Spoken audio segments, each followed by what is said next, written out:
La furie de temps, comment on appelle ça? C'est quand ça commence à souffler à force 9 jusqu'à 12, quoi. On a eu au large de Ouessant, à l'entrée de la Manche, des creux de 20 mètres, hein.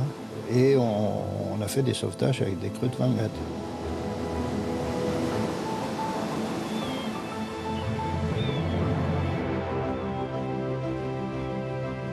Ah bah oui, bah ça rappelle des bons souvenirs, hein.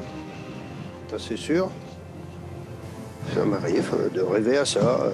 Je sais pas pourquoi d'ailleurs, mais enfin bon. Et j'embarque à bord et non pas avec l'âge de 50 ou 55 ans avant de prendre ma retraite, mais à 75 ans comme j'ai maintenant. Et voilà, c'est bizarre. Bon, ben, ce n'est qu'un rêve. Voilà. Bon.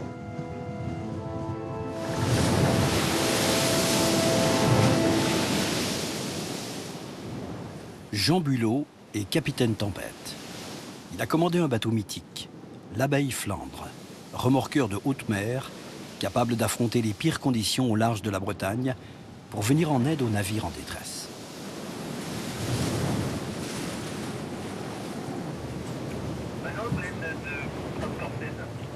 Jean remonte le sillage de sa vie de marin, là où ses aventures de sauveteur ont balisé son parcours. Avec les hommes du bateau de sauvetage du port de Port-Salle, Jean file vers le chenal du Four en mer d'Iroise, là où une catastrophe maritime a fait basculer son destin.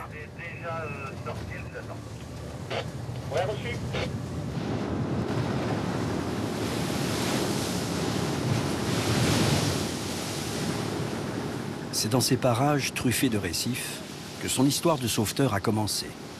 À la fin des années 70, quelques jours après l'un des plus importants naufrages survenus sur les côtes bretonnes, celui de l'Amoco Cadiz. Ce pétrolier de plus de 300 mètres de long s'est brisé en deux, ici, déversant des milliers de tonnes de pétrole. Il faut s'imaginer, quand tu vois ça, là, les déferlantes là, sur les roches, il vient toucher les roches, un bateau qui est privé, qui est à la dérive, et puis qui va se foutre sur les cailloux. Là. Ah, et non. Heureusement qu'à la Moco, il faisait nuit, ils n'ont pas vu ça. Ils auraient tous sauté à l'eau avant d'arriver. De toute façon, quand même derrière, hein, il n'y a pas de déferlante. Pour Jean, c'est un symbole de revenir ici au-dessus de l'épave du pétrolier, souvenir d'une colère noire. En somme, c'est le naufrage d'un bateau qui a changé la vie du commandant Bulot. Pour que la mer n'ait plus le goût du pétrole, il est devenu sauveteur, commandant du premier remorqueur de haute mer basé en Bretagne.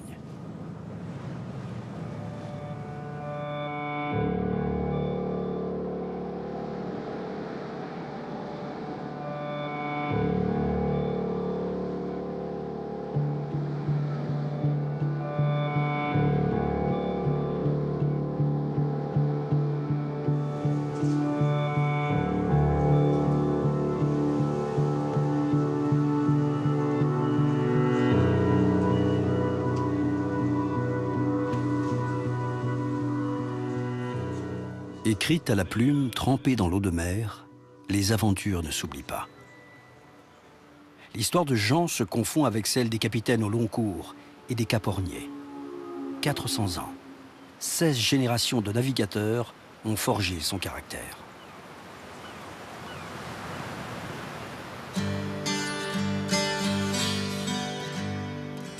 Devenu écrivain, c'est dans ses expériences qu'il puise la matière de ses histoires. Infatigable conteur du monde maritime, Jean a le regard océan et la mémoire salée.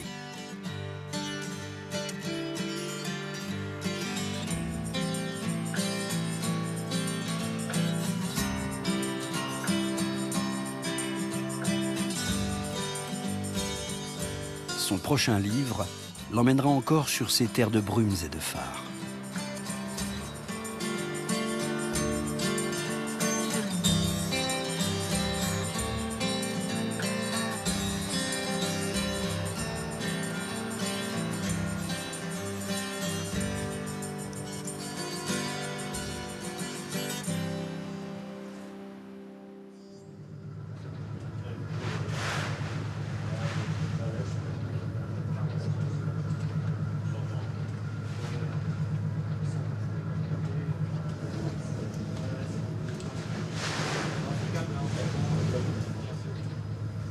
C'est sur l'île de Molène que Jean va partager ses souvenirs de tempête et de sauvetage.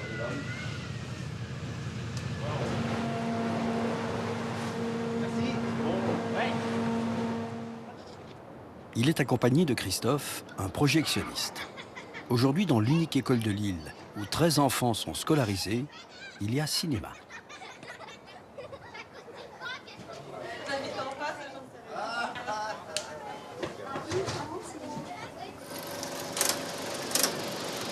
Depuis la catastrophe de la Moko Cadiz, il surveille le passage des navires au large d'Ouessant.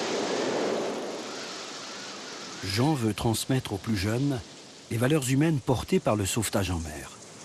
Des gros risques, surtout pour les hommes qui sont sur la plage arrière. La plupart du temps, ils ne voient pas la déferlante arriver puisqu'ils sont occupés à faire autre chose. Donc il y a le vieil adage, une main pour soi, une main pour le bateau. Et puis quand quelqu'un voit quelque chose, il communique par signe, si vous voulez. Hein, ou par coup de gueule, parce qu'il y a tellement de bruit derrière, avec le bruit des moteurs, des hélices, le vent, etc., que c'est même pas la peine d'essayer de discuter avec eux avec une VHF ou par haut-parleur, ils n'entendent rien du tout. En plus de ça, c'est dangereux parce qu'ils sont pas assurés, ils sont pas amarrés, ils n'ont pas de harnais, ils n'ont pas de bout. Il faut qu'ils se déplacent sur toute la plage arrière. Et il suffirait qu'à un moment donné, qu'il y ait un gros paquet de mer qui recouvre tout l'arrière, les gars sont ballottés. À ce moment-là, les fils d'acier qui sont derrière fouettent. Le type ne peut pas se dépêtrer et il peut être coupé en deux ou être éjecté par-dessus bord.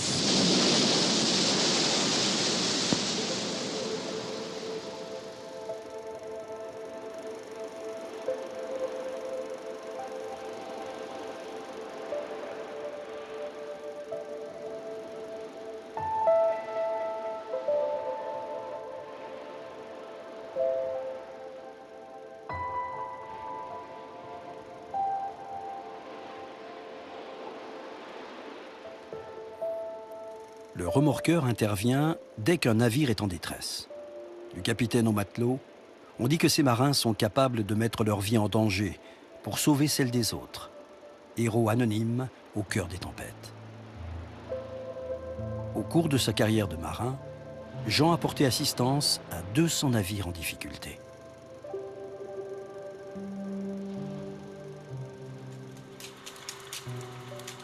Est-ce qu'il y avait des sauvetages qui étaient compliqués ou pas? Oui, chaque sauvetage pratiquement était très compliqué parce que c'était dans le mauvais temps. Et en 15 ans, j'ai fait, avec mon équipage, hein, parce qu'un commandant, un capitaine de bateau, s'il n'a pas d'équipage, il n'existe pas. Hein, bon. Quand un bateau demandait assistance, c'est qu'il était en difficulté, donc on regardait pas la question de temps, on regardait pas si c'était un petit, si c'était un gros. L'essentiel, c'était de sauver l'équipage d'abord et puis le bateau après.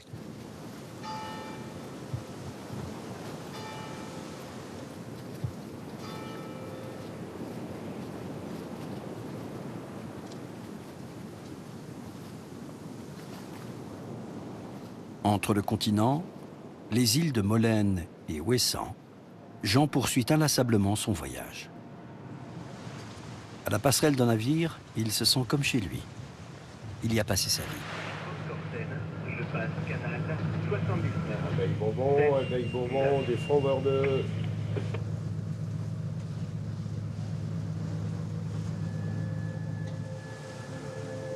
L'approche de Ouessant est un sacré clin d'œil de l'histoire.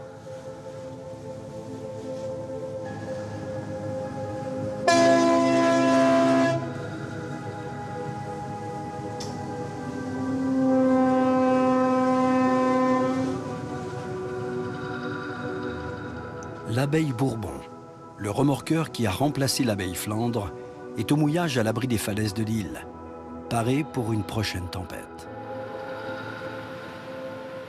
Là, vous voyez, on est face à Molène, à l'archipel de Molène, avec le phare de Quéréon. Hein. C'est ce qu'on appelle le passage du Frauveur, entre Ouessant et l'archipel de Molène et puis Quéréon. C'est un coin qui est, comme on dit vulgairement, qui est mal pavé, beaucoup de fond, de roches, etc., de courants et de mauvaises mers.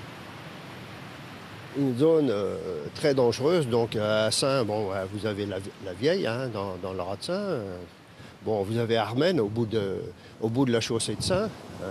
Après, vous avez les pierres noires qui vous évitent de passer sur la chaussée de Molène. Donc tout ça, c'était des phares mythiques. Hein.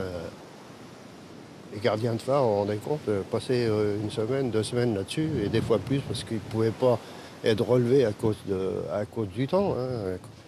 Bon, là, encore aujourd'hui, ça va à peu près, mais c'était physique. Hein. Puis il fallait voir le moral aussi pour rester là-dedans. Moi, personnellement, je préférais être sur l'eau que dans le phare. Hein.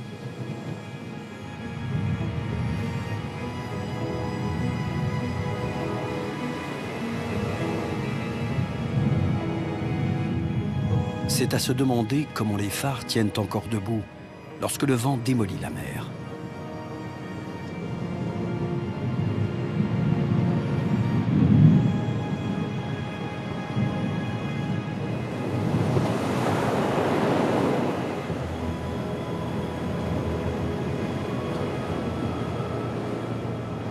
Autour des îles du Finistère se trouve une des plus grandes concentrations de phares en mer et d'épaves englouties.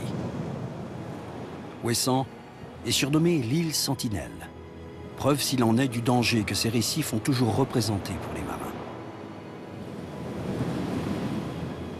Le plus imposant, le Créache, domine les falaises et la brume du haut de ses 55 mètres et éclaire toujours la route des navires au large de la Bretagne.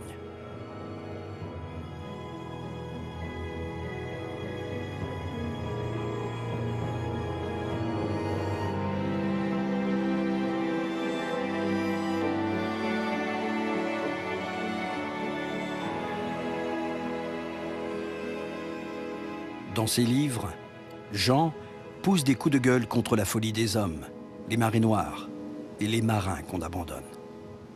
Le commandant Bulot n'a jamais quitté la communauté des gens de mer.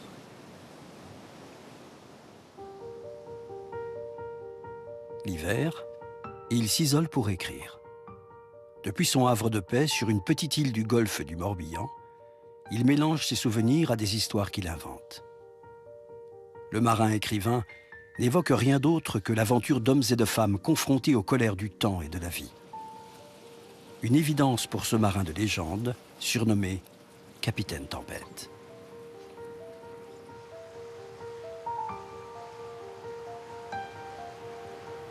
On travaillait avec le pire des temps, le pire des conditions météo, dans le mauvais temps, etc. Et à chaque fois, on ramenait des bateaux qui étaient soit en détresse, soit en difficulté. On les ramenait à Brest, à Cherbourg, à chaque tempête, et on m'appelait Capitaine Tempête.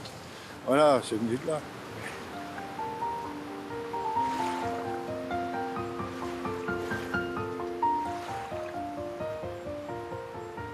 Là, je suis bien, là, je suis impeccable, et puis ça me rappelle des souvenirs, voilà. Il y en a qui préfèrent avoir un temps de curé, moi je préfère avoir du vent, et ça bouge. C'est comme ça, je suis né le cul dedans et je mourrai le cul dedans aussi.